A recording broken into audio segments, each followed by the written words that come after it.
What's up, guys? Javier from That Racing Channel. Welcome back to another one. We are out here at TX2K22 at Houston Raceway Park. Behind me, we have a shop that you'll know very well. Last year, they took us for a ride in some insane RS3s.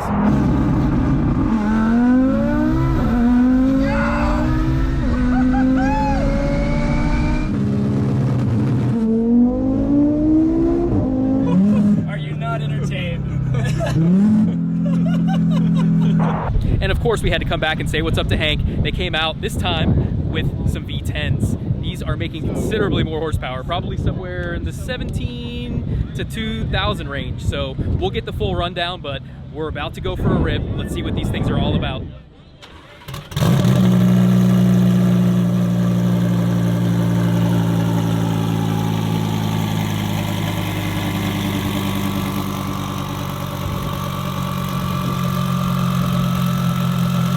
What's up, Hank? Hey, what's going on? Great to see you, brother. It feels like I've seen this story before. It's a year ago we were railing around in the RS3. A year ago, exactly. Yeah. And now we're going to have some fun, but just with a little more horsepower. Yep. Double the cylinders. Yep. And more horsepower. Yep. You remember last year I said we were going to be working on the V10s all year, and I'm a man of my word. So came with a few of these things. Let's give you a ride. Exactly, brother. Let's go have some fun. All right, let's do it. All right, so we're going for a spin in the R8. Yep. I'm excited. Yeah, this car's fast, man. Like, what's wild to me is just how strong this engine is from the factory. I mean, I get it. There's 10 cylinders, and it's kind of a, you know, the old adage, if engines make a lot of power when they're normally aspirated per liter, then they're gonna love boost. But like, these rods are the size of my thumb, and that's not an exaggeration. I honestly don't know how. So this is stock motor. Stock motor, yeah. So this did 200 in the rolls. It's the first time anyone's ever gone 200 in the rolls at Texas wild. 2K. How much power has that got to be? It makes a little. I mean, if you estimate. Yeah, I mean, it makes a little over 1,800 on my dyno. So yeah, it rails. It owes me nothing. Pretty insane, dude. Yeah. Like, I mean, I've seen these for years at, like, you know, the 14. I think people were pushing it at like 15. Yeah. But like that 1,800 horsepower range, dude. Yeah, like I mean, if it were to pop right now, I would not even cry a tear. Like, it owes me absolutely nothing. This car's been a rock solid car. So. Oh man, you gave me quite the experience last year in the R3. That was like the first R3 I'd ridden in that had, you know, significant power. Yeah, no, I think you were horny for one for a while there. I still am. You still are. With what you guys do, the RS3s, the Audis, right? That's your wheelhouse, you know. So how was that transition into the V10? It was pretty easy, and it was probably easier than I thought it was going to be. And you know, I got to be really careful not to devalue any of my partners. You know, AMS wants to do some RS3 work, and I wanted to do some V10 work, so. You know, we're sharing quite a bit of knowledge back and forth with what I know about RS3s and what they know about V10s.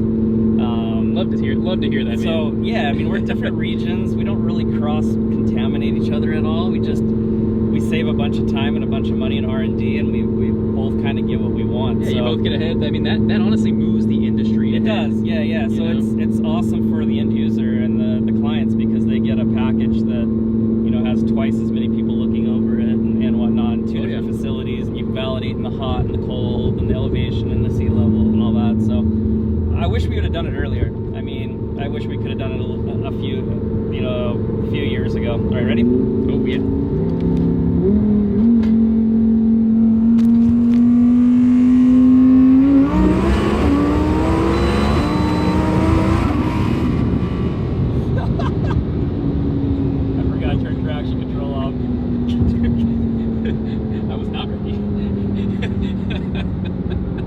My face is going to be hilarious. That's wild, isn't it?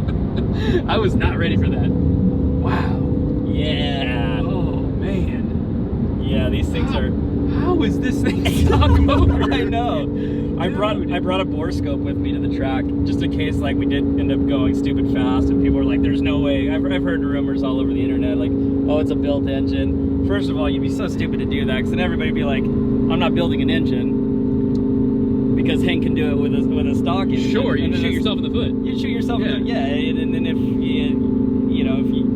you say you can go this fast and their stock motor, there's no way you're going to let them go that fast. So they're going to start to question, like, why am I not fast and you're fast? It's, Dude, anyway, what a freaking rush, dude. it's crazy. Super crazy. So this thing is on a pretty big tire. What tire's on the back? Yeah, so it's on a Hoosier. It's a DOT, but it's QuickTime Pro. It's 28.5 inch tall. I caught a lot of grief at Texas 2K. A lot of people thought I shouldn't be on this tire.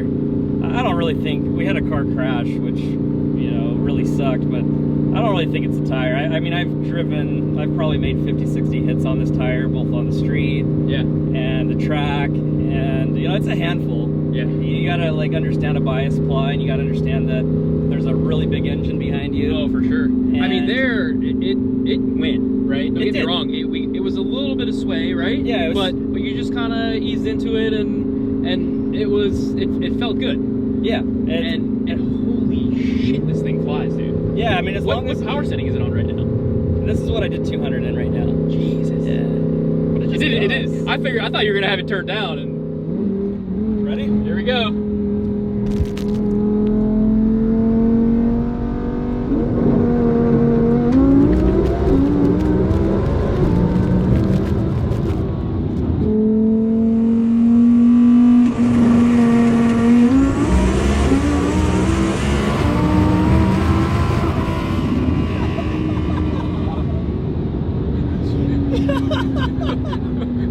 Holy balls. Oh my god. Yeah, that's a riot. I mean, what Oh a my time to be God. alive, man. I mean, I understand that electric cars are getting pretty crazy, but like, just enjoy this for a few years. Like, you'll not be able to do this in 30, 40 years. Like, enjoy this. This is insane. Jesus. My heart's pumping right now. Yeah. My heart is pumping. I haven't ridden in anything all weekend that has got my heart pumping like it is now. Yeah, that's wild, huh? Dude, I need this. Yeah, everybody needs this. I need this. It's really funny because this car, I started off building this car going in halves with one of my really good clients. In fact, the owner of the black car you drove in last year, Yeah. Jeff Thompson. And, you know, he just likes race cars and likes cars and whatnot. And, you know, we went in half on the parts and the development and all that. And it got to the point where I was like, Jeff, this car you really need safety. Like, this car's too fast for, like, it needs, if you want to do what you want to do, which he wants to go after, like, the half-mile records and stuff, like, this thing needs full safety. Absolutely. And this car's too nice to destroy. Yeah. Like, don't destroy this car. Let's find, like, a wreck, or let's find a GT4 or something like that. And we'll just turn this, and we'll keep this as a street car at around 2,000 horsepower. Yeah, just a regular street car. Yeah, and then and then we'll build a race car. But like, this car, you have to be super conscientious of the road surface. Like, I've never had a car that it matters. Like, this is concrete, so we kind of get away with it. Dude, my mind, I'm just gonna keep saying it. My mind is absolutely blown that this is a stock engine. Yeah, it is. Like, I mean, I brought a borescope if you want to take a gander. I believe you. You're a stand-up guy, and I'm literally just lost for words. Yeah. All right, ready? Yep.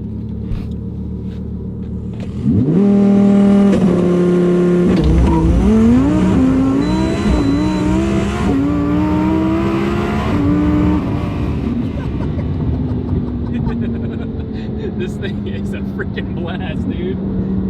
Dude.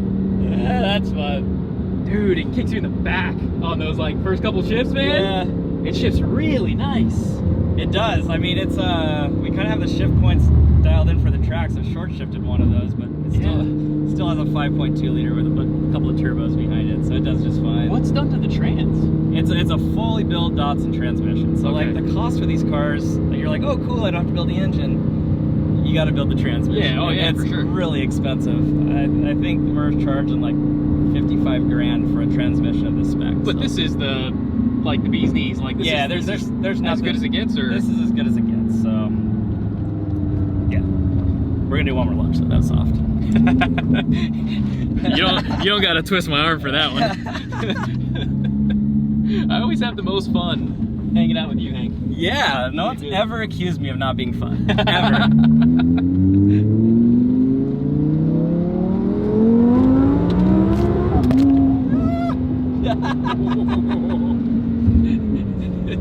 This is a rowdy ride, man. It is a rowdy ride. That's no exaggeration. Yep.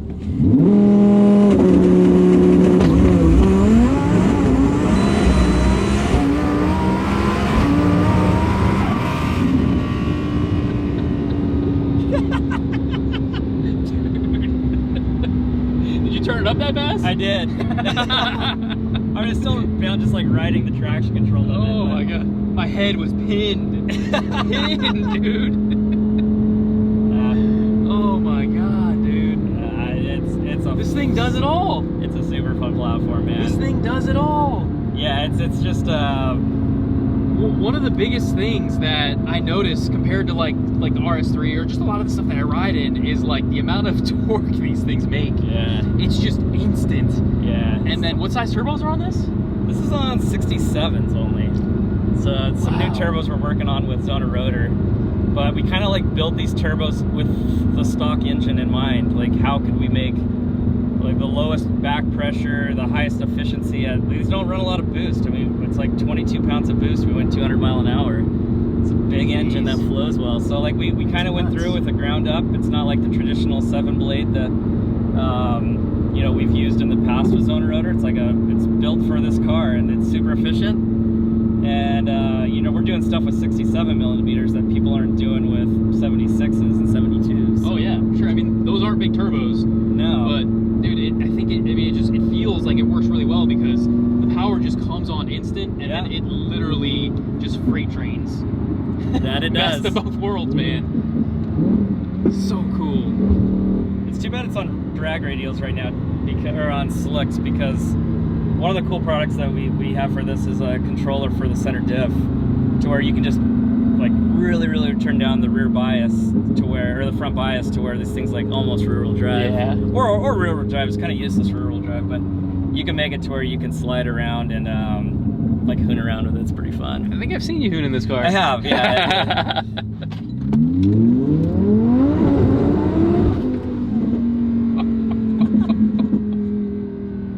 And the traction control's insanely good.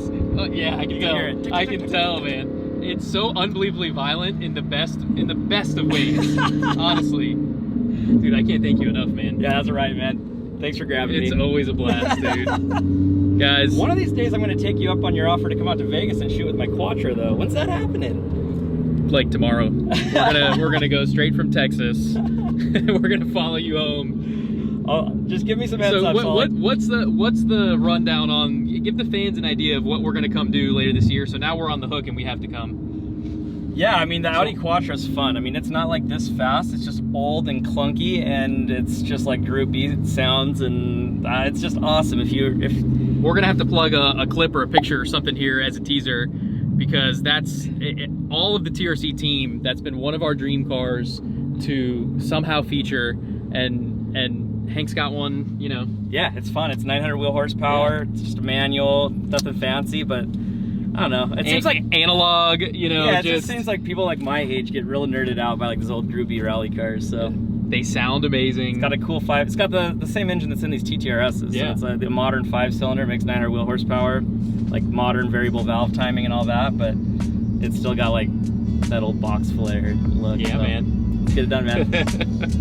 That's it. TRC's going to IROZ. Yeah, let's do it. Las Vegas, baby.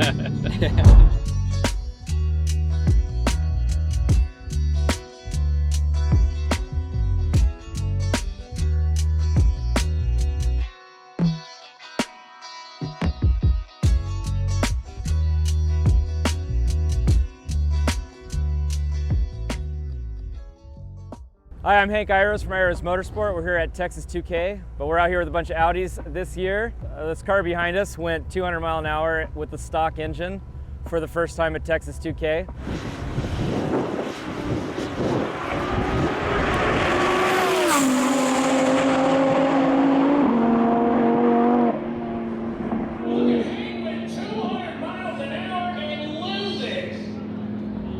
I think that's the fastest anybody's ever gone with a stock engine. I don't really know of another engine that can go 200 miles an hour at the factory. I think the Vipers maybe. I don't know for sure, but that's a huge accomplishment. We took delivery of this car actually during Texas 2K last year in Las Vegas. So over the course of the last 12 months, we've been developing parts on it and figuring out how to make these things go fast. At the heart of it is an AMS turbo kit. We use their base kit and we basically put our own zone rotor turbos on it with our own inlets and our own exhaust. A few other sensor changes, but the bulk of it is just AMS. And then it has a Motec on it, their plug and play kit.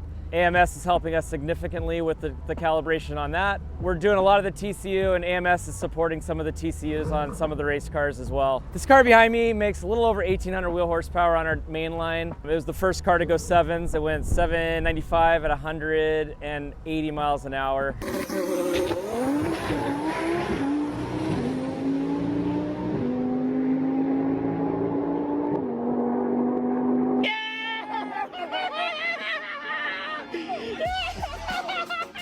No way! Yeah!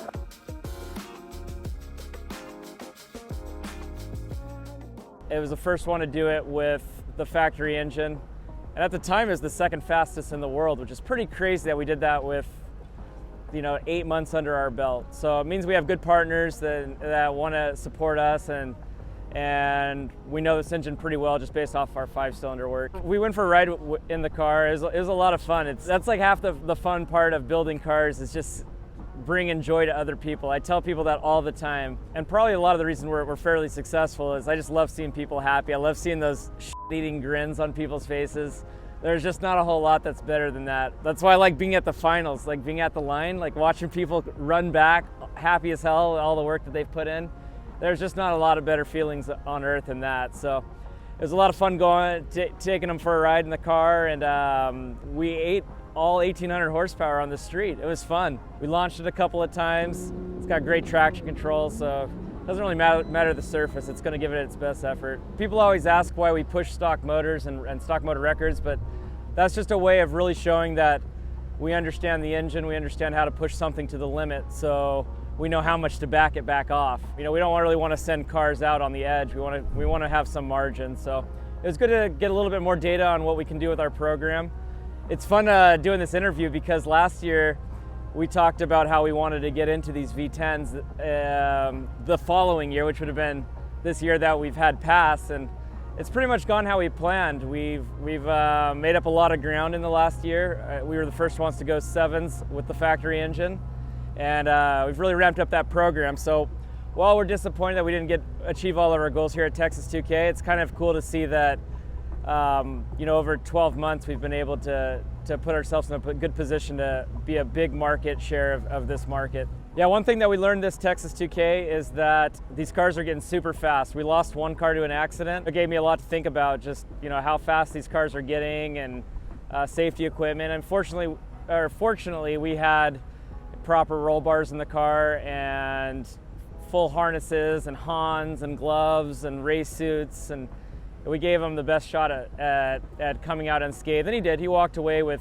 0 injuries, 0 bruising, hit the wall at 180 miles an hour. So it's a testament how strong the car is and also how much we take safety seriously at IROZ Motorsport. That was our first motor build that we had done, pretty much just applying all the information we know about the 5-cylinder. And it made 2,000 horsepower in our dyno, which is noteworthy because my buddy Tony over at T1, his car also made that much power. We've been sharing dyno charts the last week or so, and his car ended up setting the record. Not to say that we would have gone as fast as him, but he trapped 200 mile an hour with that car this weekend. I think we could have done similar with that if it hadn't crashed. So it was a tough weekend. There was a huge crosswind for most of the weekend. It rained monsoon the first day, so I think there was a lot of water underneath the track and in the ground. It was a slippery surface. We ended up pulling the other 2 R8s the last couple of days. We just didn't feel like the track was as safe as we needed it to be successful and go home to our families. So that's part of racing. It sucks losing cars, but if you're not prepared to lose the car, you probably oughtn't race. We'll probably just put it in a different chassis and be back next year with the rebirth of it. We had a couple of other unfortunate issues. Broke 4th gear in the blue car that I own. Learning new limits and and figuring out how we can make stronger parts. We'll have billet gears in the car next year, and that won't happen no more. So that's the fun part. It's so fun having a challenge and having like a tangible thing that you can make a custom part or a production part, and it fixes that problem, and you go faster than anybody else the next time out. You know, we're in the business of upgrading parts and upgrading cars, so it's, even though it sucks when you come out to events like this and break, it means that we get to go back to the shop and develop some cool parts to make sure that next year they don't break. We brought a really cool TTRS. It's called the Heritage Edition. So it's the 40th anniversary car. It's the last 5-cylinder that Audi's ever gonna put in any car as they sell out and go towards electrics. So they made this really cool heritage car that you could get in the original paint codes of the original Audi Quattro. Alpine white is the color code of that car. It's a color you could get in 1981. And then it has the blue leather interior, which is also an option you could have got back there. So kind of a cool special car. I think we took delivery of that car about 10 days ago, which we've been here for 3. We made it 1,050 horsepower in about a week, put it on a trailer. It arrived here with 97 miles. I think we put another like 10 miles of track on it. It broke an axle, which usually isn't a big deal, but it actually broke the stub inside of the axle, and we didn't have a way to get it out or have spare transmission to throw in it. So again, it's part of racing. We came with the black RS3. I think we went, last year we went 835 or 838 in that car, like 168 or something like that. And this year we took a little more weight out of the car and also put it on our 15-inch package. What was really neat about that car is that the owner drove the car, and he actually made the fastest pass of the weekend in it. It went 811 at 172.